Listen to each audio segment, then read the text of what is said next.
Hey guys, it's Sarah, and today I want to talk about some authors that have been on my mind lately that I definitely want to read more from. Now, this is kind of a little bit of a play off of Am I a Fake Fan video that I did a while ago. I'll leave that link down below, where I talked about me claiming that these are some of my favorite authors, but I looked at their backlist and I'm like, but are they? Am I actually reading their books? Like I kind of went into that. Today, I want to share some authors that I have read a little bit more recently that I have only read one of their books, but I want to read their entire backlist. Like, I'm not questioning it. I know 100% I want to read everything this author writes. It doesn't matter. And I know that I've only read one book from each of these authors, but I am determined to read everything that they have written. And so these are my pretend favorites because I know that I love their writing. I know that I want to get into their work completely and just be a completionist for these authors. I just need to get there. So that's what this is today. First one is S.A. COSBY.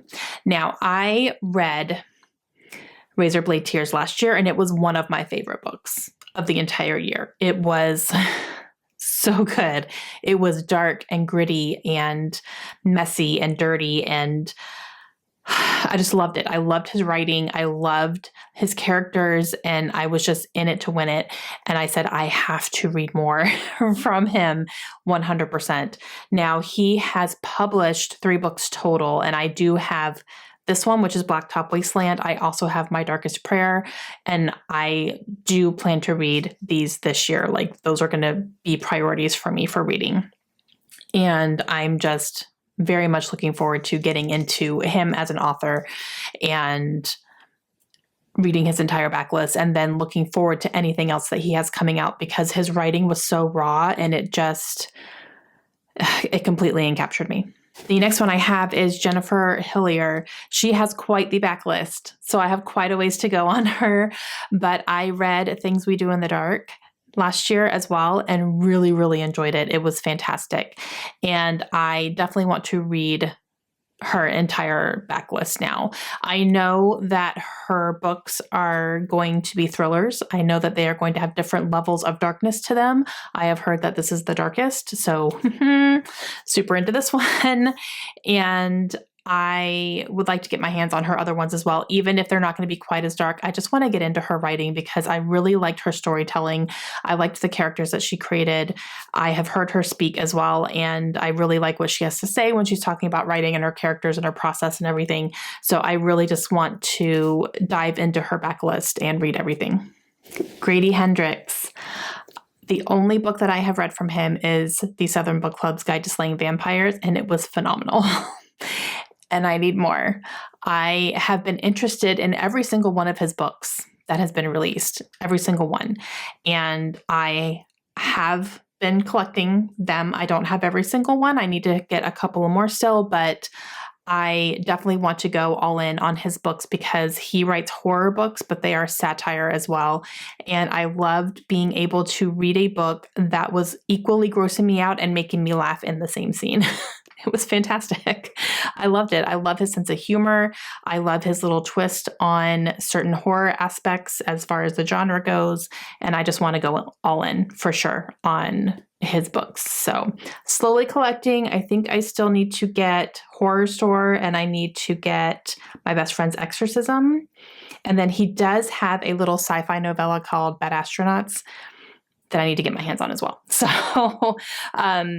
I think those are it. I think everything else I might have, I'm going to have to double check on that. But off the top of my head, those are the ones that I still need to acquire. But I definitely want to collect his books and read them all.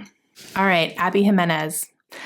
The one book I read from her last year was Part of Your World, and that one was one of my favorites of the year. I absolutely loved it. It was hands down one of my favorite romances I've ever read. I devoured it in 2 sittings. I could not put it down, and I need more. And I only have this one right now, so I need to get her first 2 because this is kind of the third one in like a companion trilogy, if you will. And I do want to read it in order. So I need to get the Friend Zone. I need to get the Happy Ever After playlist and then this one.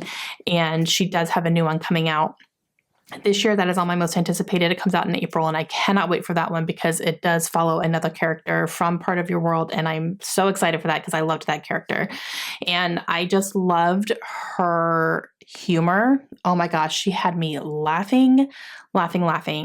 And the characters were great. There's a little bit more depth to it than just a fluffy romance. There's a little bit more to it than that, which I always appreciate because it makes you think about other things. It's not just something that you're going to read and forget later on. I still completely remember Part of Your World, and I read it last year, and just, it sticks with you for sure. And I just need more. I need more from her. And also her Instagram is fantastic. If you don't follow her on Instagram, she's so funny. Her dogs are everything. I love Stuntman Mike. He is the cutest thing on the planet. And yeah, she just posts some really funny stuff. All right.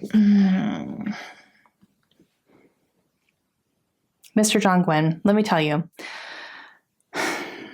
every time I need to hold this book up, I'm like, oh gosh, I'm going to get so much crap for it because I keep talking about, and it's still sitting here unread. But when I tell you guys, okay, I'm not a well-versed fantasy reader. I am getting more into it. I'm getting more into high fantasy. And when I read Malice, the first book in this series, I could not put it down. It was fantastic.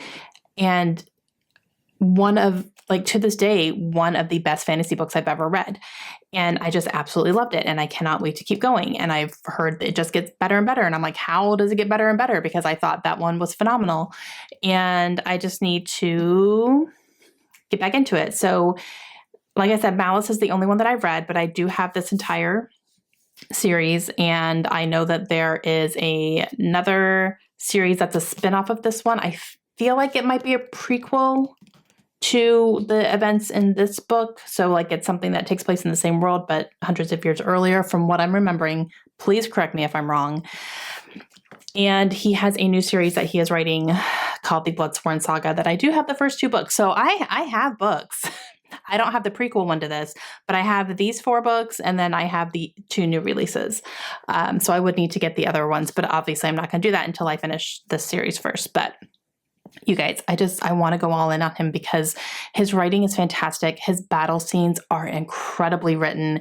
He puts you right in the middle of all of the blood and the gore and all the stuff and the politics and the characters and the animals, and just like everything is so good. Everything is so, so good. And I just, yeah. Okay, guys, those are 5 authors that are my pretend favorites. I'll say they're favorite authors, but I've only read 1 book. So does that count? Not really. Not really. Let's be real.